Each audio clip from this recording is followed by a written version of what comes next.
Hi. So this is going to be a run through of joining non-geospatial data to geospatial data in Placemark. So if you've used Placemark, you're probably familiar with the fact that when you start off with a blank map. And that's because there's a lot of geospatial data that you can access, and Placemark isn't really opinionated about what you bring onto the map. It imports tons of different formats, and you can also create your own geospatial formats or geospatial data from scratch if you want to. So the issue with this is that there are a lot of data sets which are not available in a geospatial format. For example, if you're looking for the states of the United States and income, like median income, for example, it's pretty hard to find a data set that includes both the state shapes to show on a map as well as the income. Most of the time, you'll find one data set that's the shapes, and another data set that's a table, so something like a CSV file or an Excel file. And so you have one that you could easily make a chart of, but you don't really have one file that you can make a map of. So this is one of the things that the new joining feature makes a lot simpler. Um, it essentially allows you to import geospatial data onto the map and then import tabular data and map existing map features, or well, match existing map features to the new tabular data that you're importing. So for example, I'm going to just run through exactly that income data for US states problem. So here I have two files. One is a GeoJSON file of US state outlines, and the other one is a CSV file of income. So I'll just peek at the CSV file, and you can see that this is a table in which there's a state and a household income column. So I'll start off by importing the US states.geojson file. Just import that as normal. So now we have the state data. But of course, this is pretty limited. I mean, it has a bunch of attributes. It has the name of the state and a bunch of stuff about the region and the administrative area. But it doesn't, have demographic data. And it's going to be pretty rare to find something with demographic data, which is why we're going to create this combination that has both. So with this, I'll just drop the state income CSV onto the map as well. And here we have a bunch of different options for what the kind of this file is.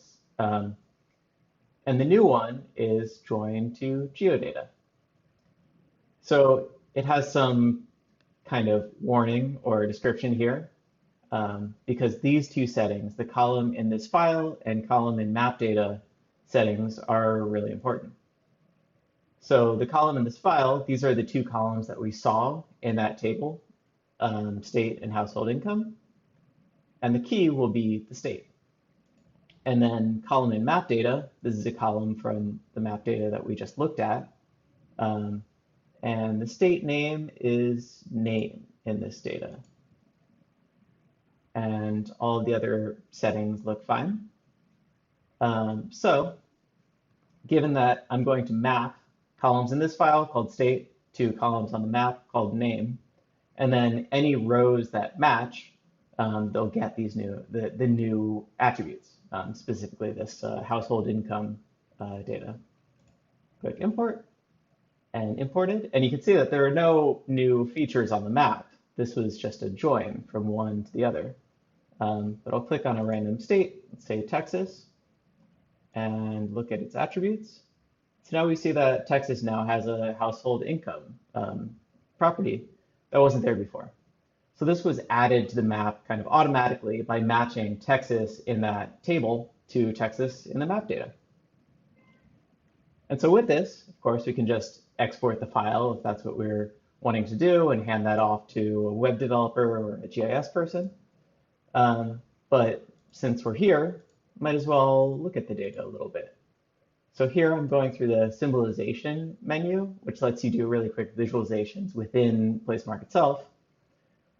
And this should give us, let's see, I'll select household income as the input property and just use the defaults here. And so this will give us this map of the United States with its median household income as the color between 45,000 and 84,000 for this number. So yeah, that's basically how joining works. It lets you add tabular data to existing map data. And this really works for kind of a lot of different kinds of data. If you have country data and that has a country ID, then you can join that to tabular data that also has that country ID.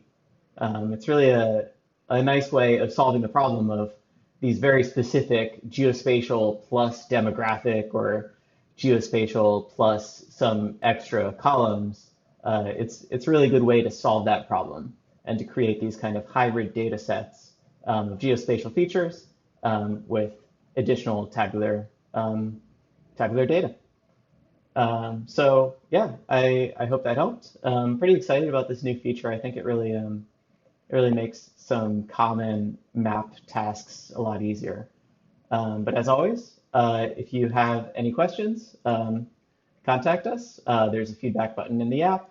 And enjoy. Thanks. Bye.